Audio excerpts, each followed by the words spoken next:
Good evening, and thanks so much for joining me.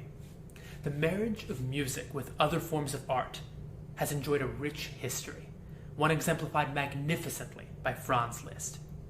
He wrote a multiplicity of compositions, musically weaving the narratives of paintings, epic poems, nature, and accessing the fantastical as well as the intimate. He has been cast as a showman, which of course he was, but he was much more than that. There is tremendous depth in his expression, and wondrous imagination in his experimentation. Today, in the time we have, I would like to explore with you two from a set of 12 Transcendental Etudes. This set of etudes is fiercely technically challenging. Several of them rank among the most difficult pieces in the piano repertoire. He revised the etudes twice, so the third time was the charm to get them exactly as he wanted. For all of their pianistic brilliance, Liszt is also experimenting, discovering what more is possible within the piano vocabulary, devising daring and imaginative techniques in the process.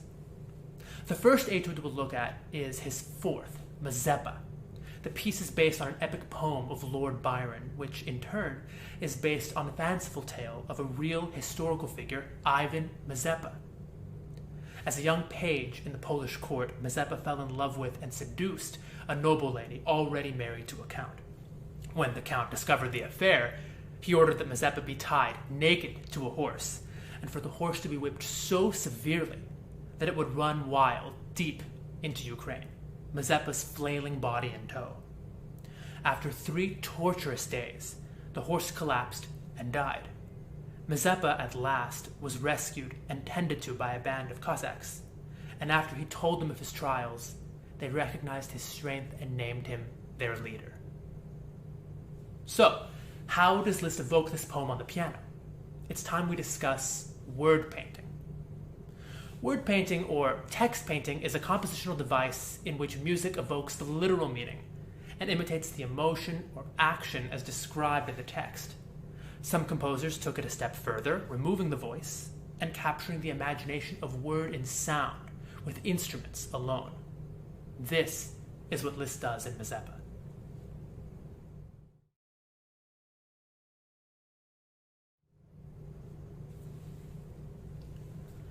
Stanza 9 of the Lord Byron poem reads, "Bring forth the horse.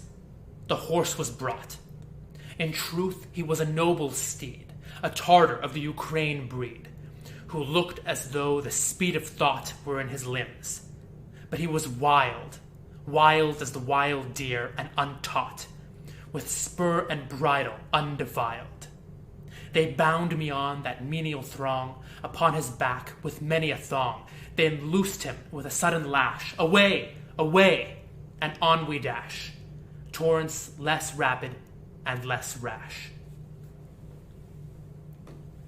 Liszt opens Mazeppa with 12 dramatic rolled chords, which start at the very top of the keyboard, crashing all the way to the very bottom of the keyboard, before swinging right back up. These must be the whip cracks on the horse that launch Mazeppa on his wild ride. Most of the chords are diminished sevenths and are placed on offbeats, syncopated to urge a feeling of breathlessness and fear. In all the confusion of the whipping, a key isn't established until the last 3 chords, which finally give us a downbeat and end on an expectant dominant A major, preparing us for the entrance of the theme in D minor, a key associated with darkness.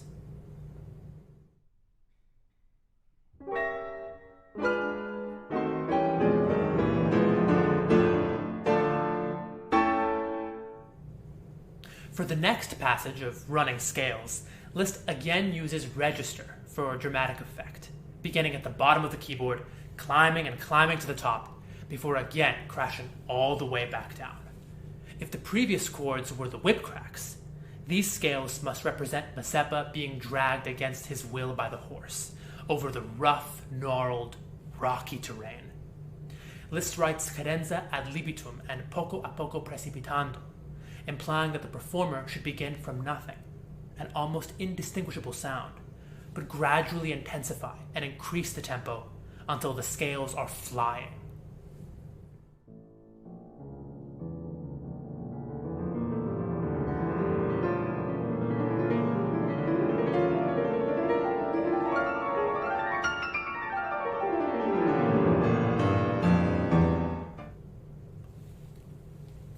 beginning of Lord Byron's stanza 10 reads, "Away, away, my breath was gone, I saw not where he hurried on. 'Twas scarcely yet the break of day, and on he foamed, away, away. The last of human sounds, which rose as I was darted from my foes, was the wild shout of savage laughter, which on the wind came roaring after." Between defiant and broad chords, which constitute the theme and the first true melody of the piece in the outer registers, Liszt writes blisteringly difficult double thirds in the middle register. The pianist has to both alternate pairs of double thirds in both hands and jump back and forth between the two larger textures, the broad chords and the double thirds. The tumultuous double thirds are perhaps meant to convey the wind roaring and savage laughter from Lord Byron, but most of all, they convey the wild galloping of the horse. For this, Liszt does something fascinating. Liszt asks that all the double thirds be played with the second and fourth fingers. Now, this is a purposefully awkward fingering. The significantly easier way to play them would be using 4 fingers on each hand and treating them in pairs of 2. Using the same fingers on all of them requires a deliberate stroke on each interval. And Liszt chooses this awkward fingering to make the performer feel awkward, thus breaking the fourth wall in a truly programmatic sense. The horse, Mazeppa, and all but the most capable performers are in turmoil in equal measure.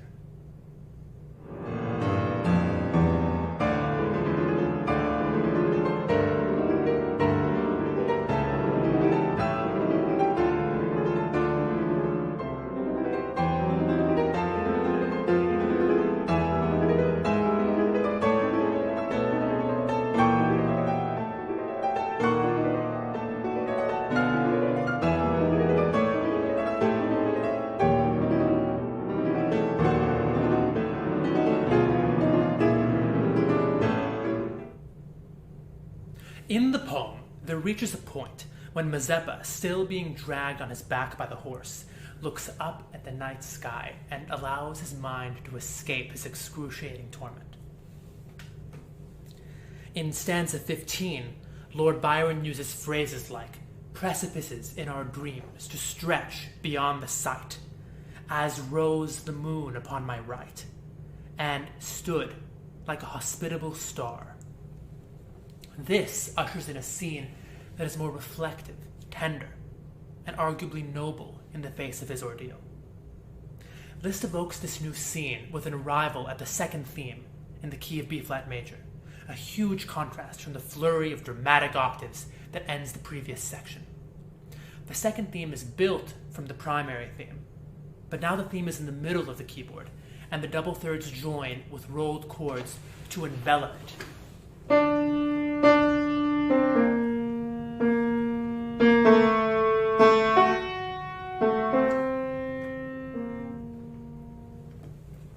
Liszt marks il canto marcato e vibrato assai, or the melody is marked and vibrated, indicating a much more soulful and lyrical approach to tone. Perhaps the glistening double arpeggios represent stargazing or a divine message from the universe. Through the torture, a moment of bliss while gazing at the beauty of nature.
We soon return to the scene of the Galloping Horse. An extremely difficult glissando-like passage of triads drags us back into hell.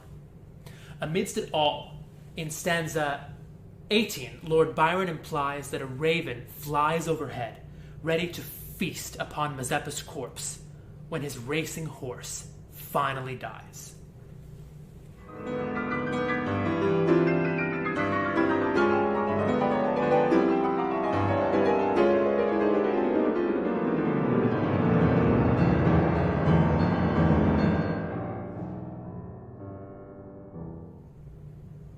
As the story nears conclusion, we remember that the horrifying ride does end, and the horse does at last collapse. This is signified by Liszt with crashing diminished seventh chords, which resemble those that open the piece.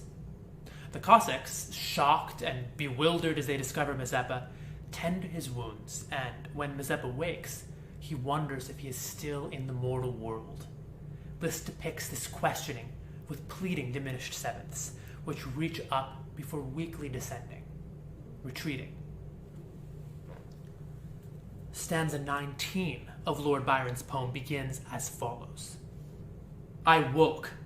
Where was I? Do I see a human face look down on me? And doth a roof above me close? Do these limbs on a couch repose? Is this a chamber where I lie? And is it mortal, yon bright eye that watches me with gentle glance?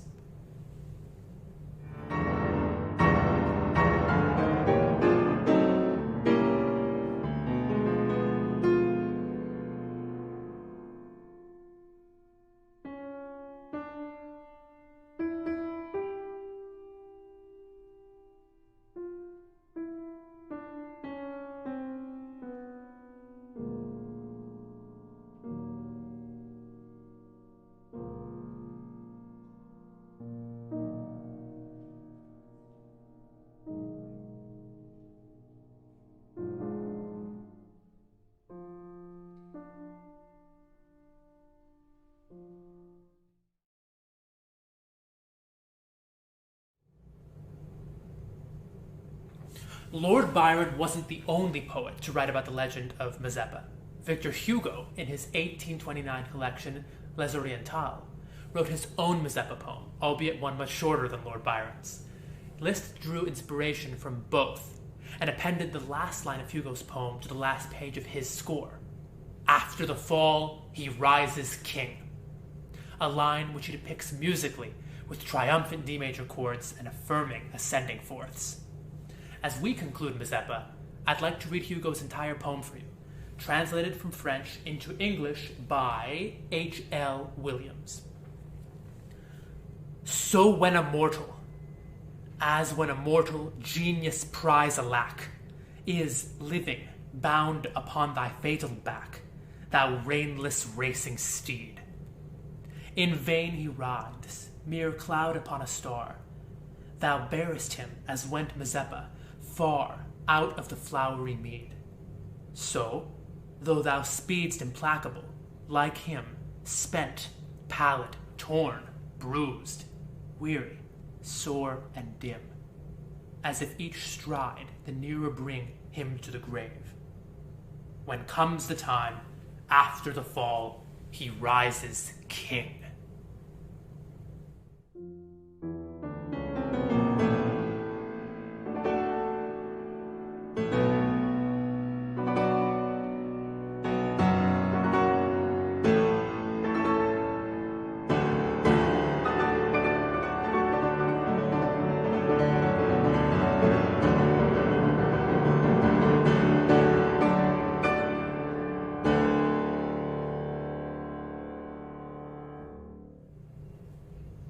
Interestingly, Liszt also arranged Mazeppa as a symphonic poem.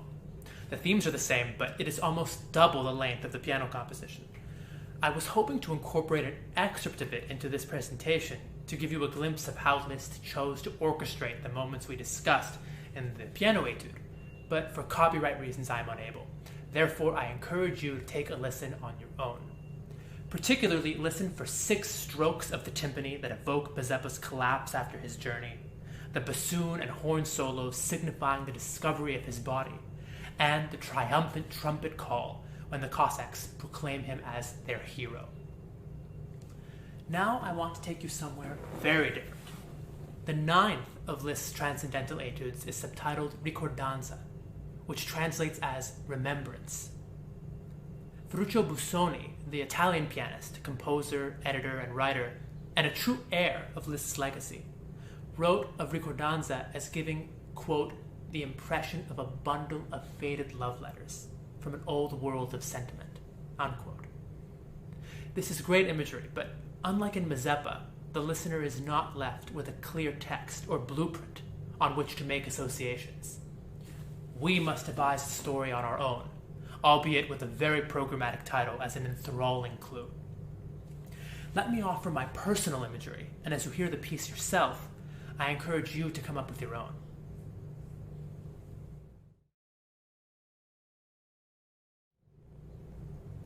After an introduction in the manner of a nostalgic improvisation.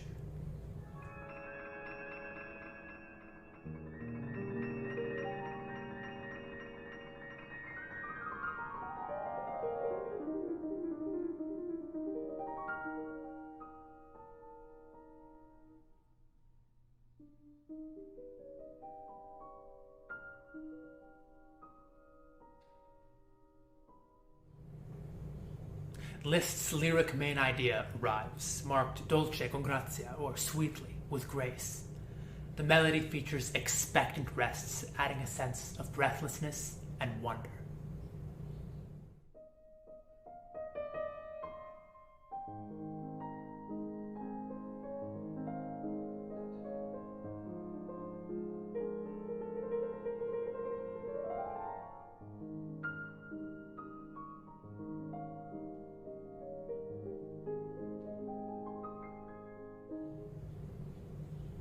Pleading, longing sequences of desperation spiral into glistening runs of an almost supernatural memory.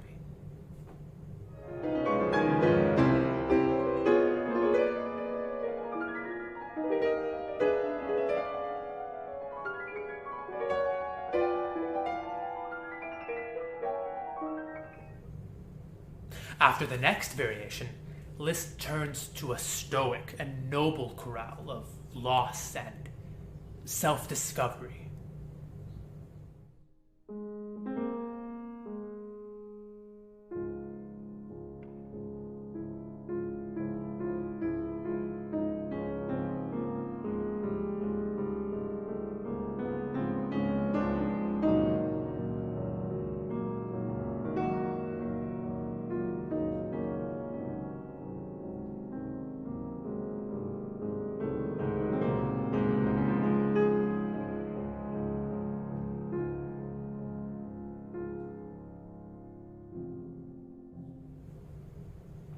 Here we reach a sensual climax filled with abandon and unbridled joy.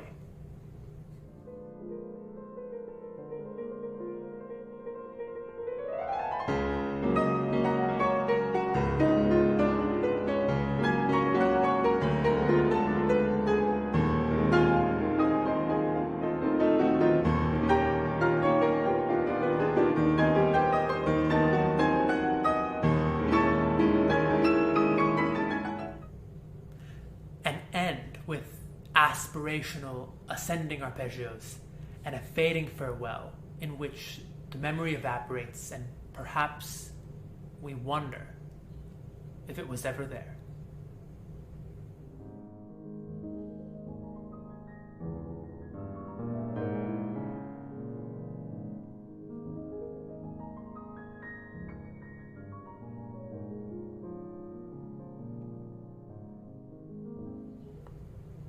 With the time we have left, I would like to listen with you to these two pieces, all the way through and without interruption. In Recordanza, we are given a programmatic title as a launching point for our own narrative. In Mazeppa, we are gifted with a clear and cogent story, allowing us to vicariously embody the role of protagonist and be prepared for every dramatic blow. As we hear these contrasting pieces, one intimately tender, the other wildly rhapsodic, I ask ask you to consider the difference in how you feel you perceive them. Consider if you enjoy having a pre-written story to grasp onto, or if you prefer to come up with one entirely on your own. Thank you for listening.